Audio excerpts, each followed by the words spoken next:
This is not going to be too much about the last two videos. I just want to say that is regarding the last two videos, I did leave. I did add to my playlist about. I did add to my playlist the last video that I posted, or the one before that one, and I added a Degeneration X video and two Bill Hicks videos. Dude, I'm really trying to make this point. You don't get to decide for the rest of us what we watch. And WWE used to have 8 million fucking viewers a week. You did not like that form of entertainment. You do not get to decide for us what we do. You are not speaking for WWE's business model and not speaking in its interest. You have lied for years, and Vince Russo does a lot of good videos about this. I recommend his video of castrating the marks.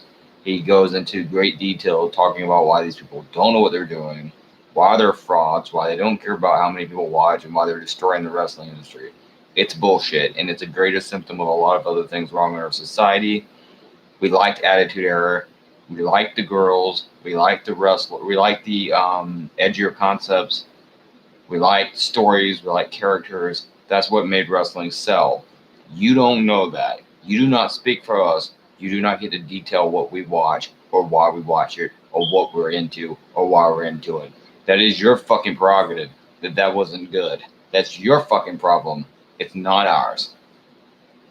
Now, again, I posted one of the videos I posted because you can never tell if it works because of the way some of these playlists are. You really like it you know, the way the sidebar works and everything.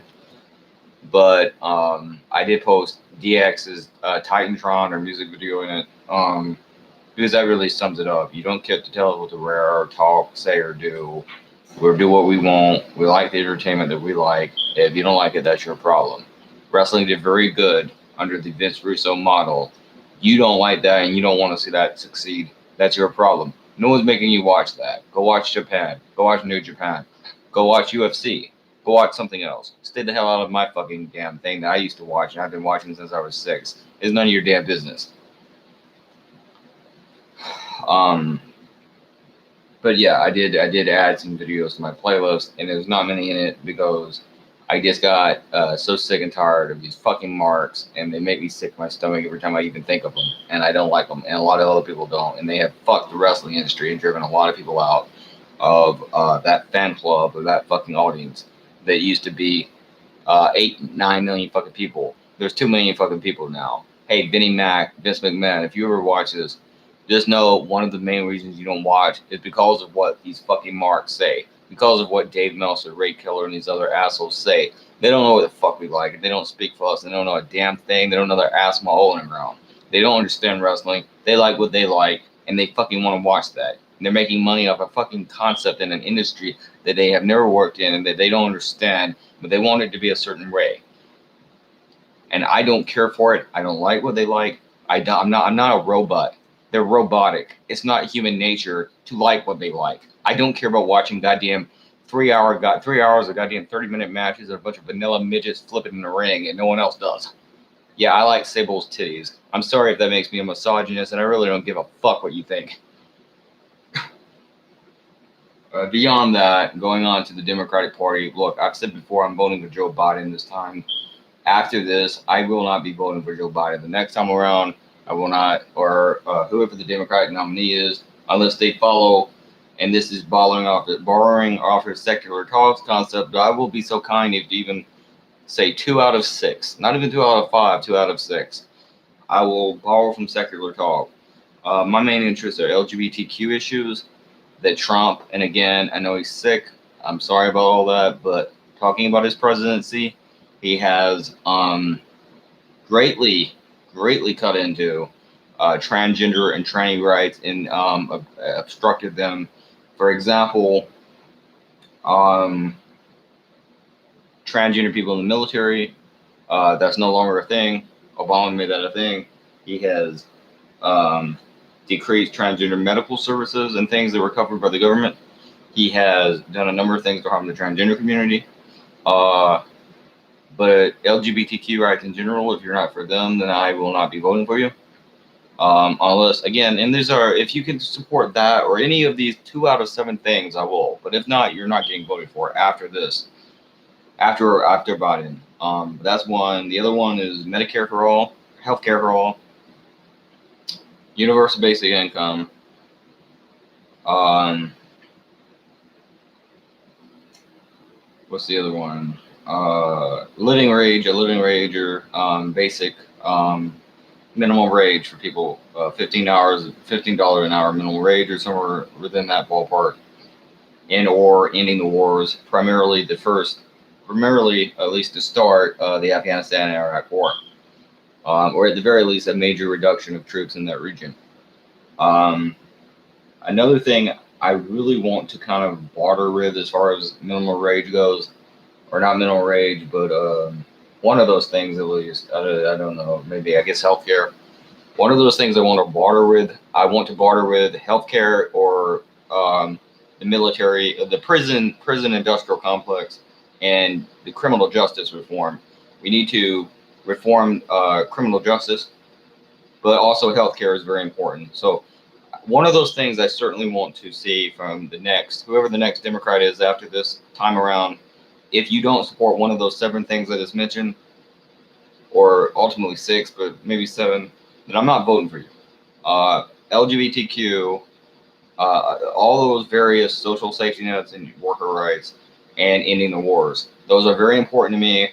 And whatever else. Anyways, those are very important to me, and I want to say that. Sorry. Yeah, maybe I have corona. Yeah, I'm sure a lot of people would like for me too. But anyways, um, I just want to say, if you worked half as hard,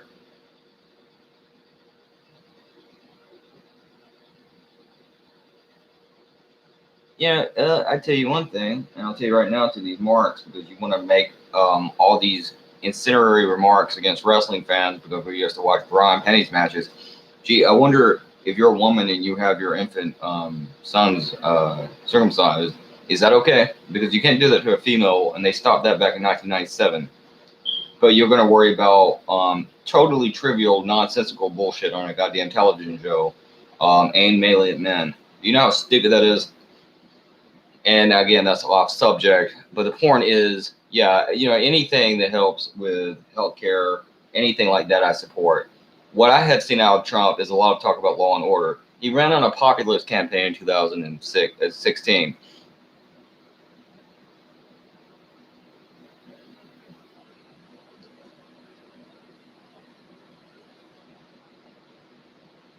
I see it as this. I see it as like if Bernie Sanders is running right now, I honestly think Bernie Sanders could push through a lot of shit that a lot of other people couldn't. I think Bernie Sanders is going to. Um, Tulsi Gabbard, I think, really could push through a lot of stuff. Now, here's the thing: you also are subjected to the people that are around you in your cabinet. Here's the thing: Trump surrounded himself with bankers and around a lot of negative people. Um, I can't think of the name, but one of them was a neocon who helped get us into Iraq. Um, he put him into his cabinet. And even Tucker Carlson has called him out on this. And he has fired him since then. And he was one of the people, from my understanding, instrumental in getting Ahmadinejad shot. And I know his name, I just can't think of it. John Bolton. John Bolton, not the singer, the war criminal.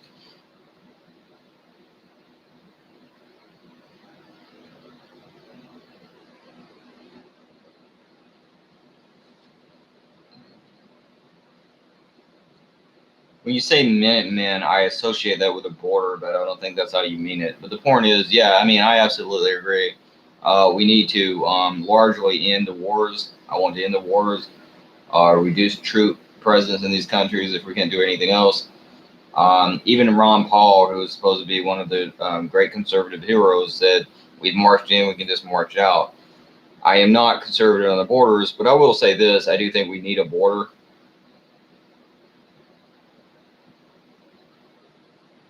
Yeah, I absolutely agree. We need to stop spending trillions on the military. Trump has raised the spending on the military by billions, and that is largely due to the influence of the people he has surrounded himself with in his cabinet, and it's also due to the influence of those people that he's losing.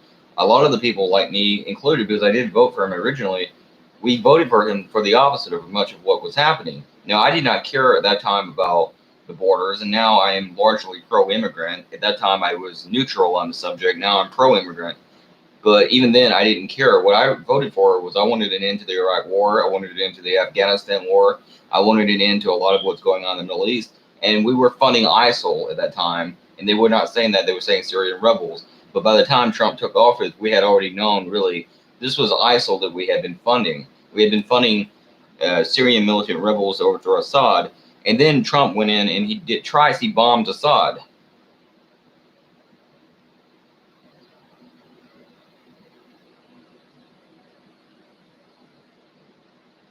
I have always said, I don't know much about that particular subject, but I have always said you can learn more on the internet probably in a week than you can in the entire time you go to school.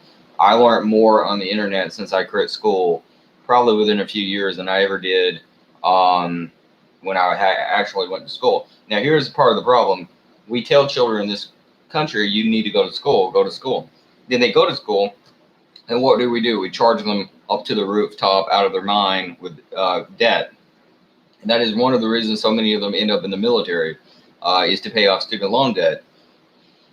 And we tell them to go to student loan debt to create a better, or go to college to create a better life for themselves. And they go to college and they're not able to do that. They end up racking up student loan debt, and they end up paying for that the rest of their life in many cases. And my entire thing about that is, if you're going to make them go to school, you need to help them pay off their debt.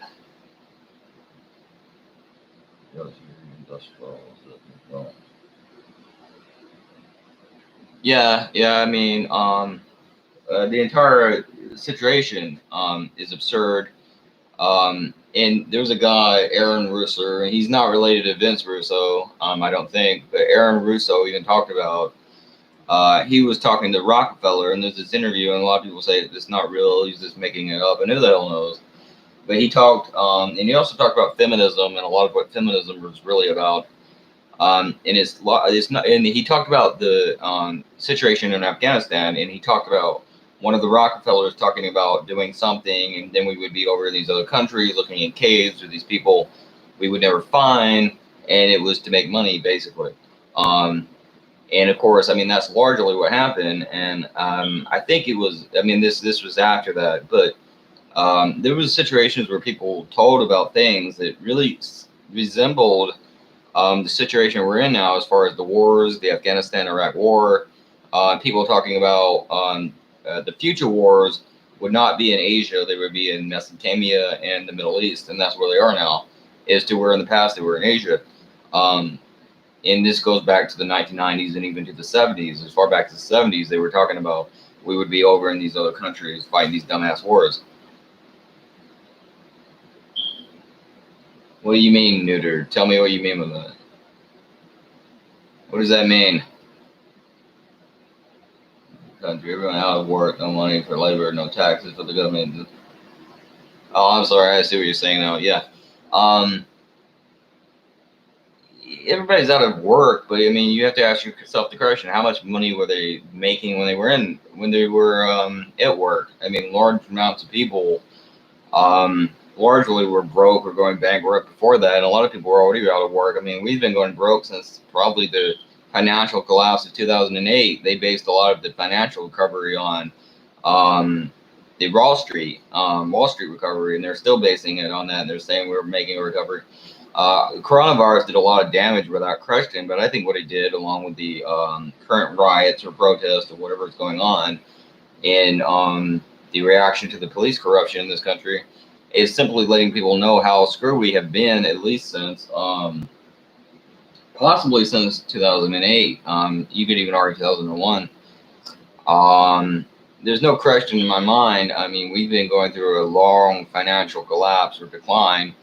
And you can see that in the entertainment industry. If you look at since the death of Kurt Cobain in 1994, our entertainment and our culture, and I just talked about this when I was talking about wrestling, it went from leading the world to being one of the most embarrassing things we have. I mean, like, I don't think most people in Norway Denmark, Sweden, Switzerland, they're not listening to American music or watching American entertainment. It's a fucking giant laughing stock. It's Randy Williams and other nonsensical gossip, and we have Justin Bieber. He just touched down at a fucking truck stop and took a shit. No one cares. No one cares what Justin Bieber and these other people are doing. No one cares about our football. Soccer is the main sport in the world, and I don't like it either. We're a totally vapid, shallow, morally bankrupt, and intellectually dead concept. And like, there's nothing coming out of the United States of America anymore, or America. If you go back to the 1990s, we still had life left in our culture. And I don't buy that it, like, for example, the Attitude Era, we can't produce edgier content anymore. All the hell you have to do is go back to, all you have to do is turn on the TV and you'll see all the controversy and subversive content you need. There's riots, there's lots of subversiveness.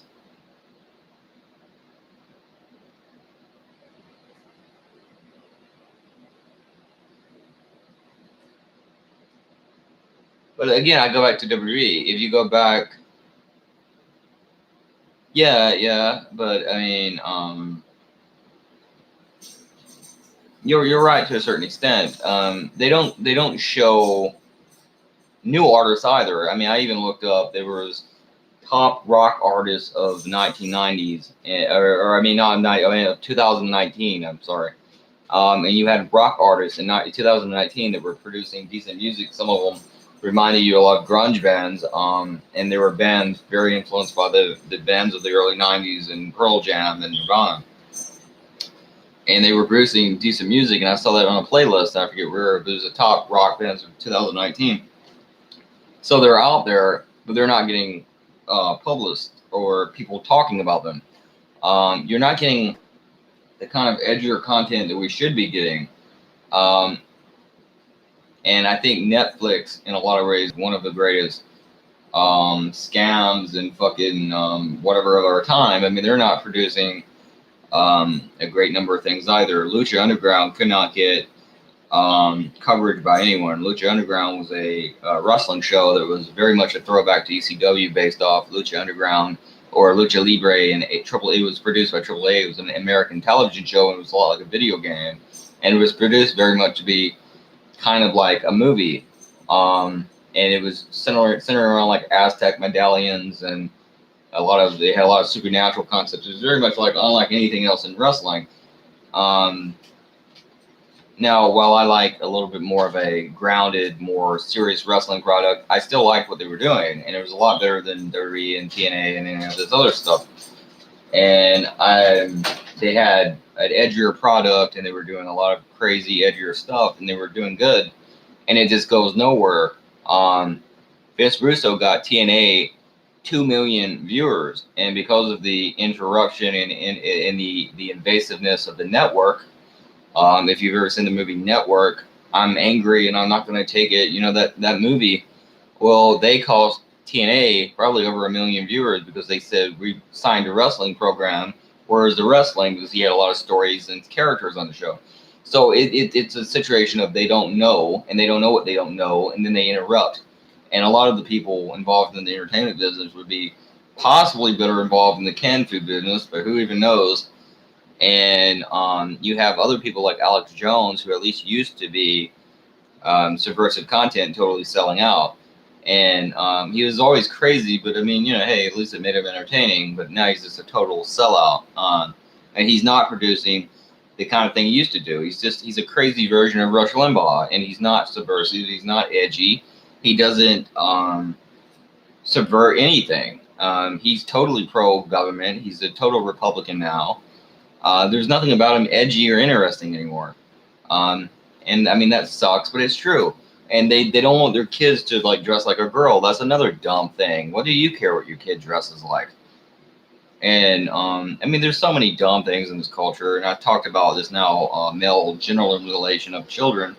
How the hell is that still going on in the 21st century? It's absurd. But I'm ending it there. P666.